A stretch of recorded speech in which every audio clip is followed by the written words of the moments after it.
mijn eerste stagedag bij de provincie Mei. Rini van der Sande. Zij is listloeker van Partij voor de Dieren en ze had mij hier bij Fion, een vleesverwerkingsbureau, uitnoegen. Goedemorgen. Goedemorgen, mevrouw van der Sande. Waarom ben ik hier uitnoegen om mij te winnen? Nou, omdat ik vanmorgen ook samen met de Safe Movement beweging, die dit heeft georganiseerd, ook getuige wil zijn van hoe dat gaat met kalveren die naar de slacht gaan. En om te ervaren wat dat betekent om geconfronteerd te worden met dieren die zometeen geslacht gaan worden. Dit komt de eerste wijn hoor.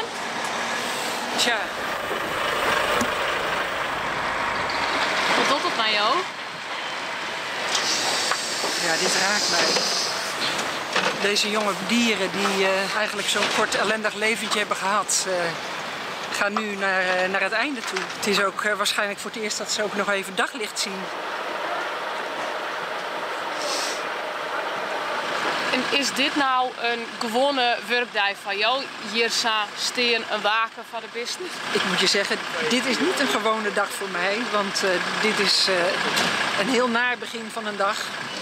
Maar ik denk dat gewoon bij jouw werkweekend er net zo uitshot. Nee, gelukkig niet. Want hoe ziet een weekend eruit? Nou, ja, elke dag ben ik er wel mee bezig.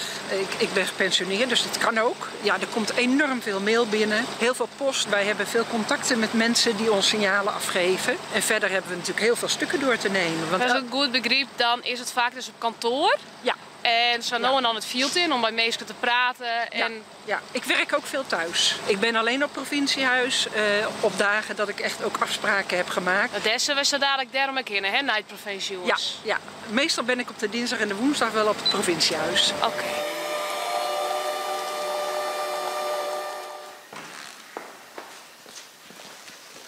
Wel, hier is onze fractiekamer. Zie, Partij voor de Dieren. De namen van de fractiemedewerkers. En hier op de gang zitten onze collega's van de FNP en van de VVD. Dit is dus jouw werkkamer. Ja. Jou maaien de deputaire steden controleren. Ja. Hoe gaat dat in zijn werk? Je krijgt steeds brieven van de gedeputeerden dat ze bepaalde dingen, bepaalde moties hebben afgewerkt. Ze doen beloften, ze doen toezeggingen in de statenvergaderingen. Natuurlijk hou je een beetje bij wat ze jou als partij hebben toegezegd.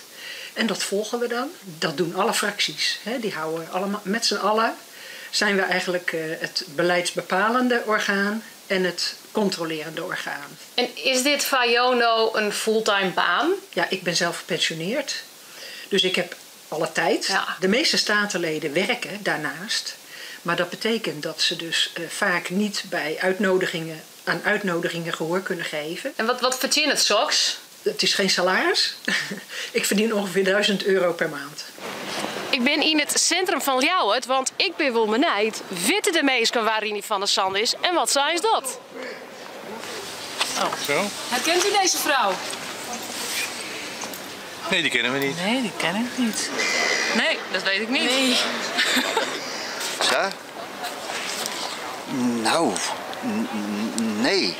Maar ik heb er voor mij wel eens op Omroep Friesland zien. Kan dat kloppen? Nou, het zei me niks. Zal vast even in de politiek wezen, denk ik. Ja, zo gaat dat. Dat is, ja, dat snap ik. Ik moet je eerlijk zeggen, voordat ik in de politiek belandde, wist ik ook de namen van al die statenleden niet. Zoen jou net graag zichtbare wijze wollen als statenlid. Ja, dan heb ik publiciteit nodig, hè? Ja. Kijk, want hoe kunnen mensen weten wat wij doen? De meesten maaien naar de stembus, maar als ze net eens weten, waar was dat jou binnen? Ja, dat klopt.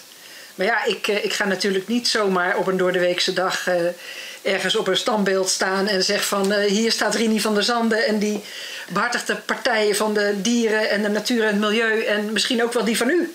Maar dan vind je het dus in principe best dat mensen net echt weten waar jou staan.